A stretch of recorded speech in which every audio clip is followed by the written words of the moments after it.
നമുക്ക് ഇന്ന് എണ്ണ വളരെ കുറച്ച് ഉപയോഗിച്ചിട്ട് വേവിച്ച മുട്ട കൊണ്ട് നമുക്കൊരു മയോണൈസ് ഉണ്ടാക്കി നോക്കാം. അതിലേക്കായിട്ട് ഉപ്പ്, 2 മുട്ട, ഒരു 2 വെളുത്തുള്ളി. 2 വെളുത്തുള്ളിനെ 4ആയിട്ട് നിങ്ങൾ കാണുന്നത് എന്താ വെച്ചാൽ മുറിച്ചതാണ്, ഞാൻ പകുതി മുറിച്ചതാണ്. അതിലേക്ക് കുറച്ച് നമുക്ക് വിനാഗിരി ഒഴിച്ചു കൊടുക്കാം.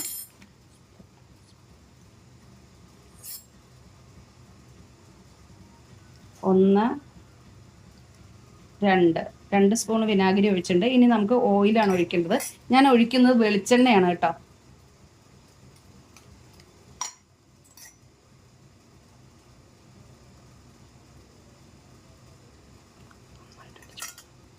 ഇനി ഇതെല്ലാം കൂടിയിട്ട് ഒന്ന് അടിച്ചിട്ട് വരാം. നമുക്കെല്ലാം കൂടി ഒന്ന് അടിച്ചെടുത്ത് വരാം.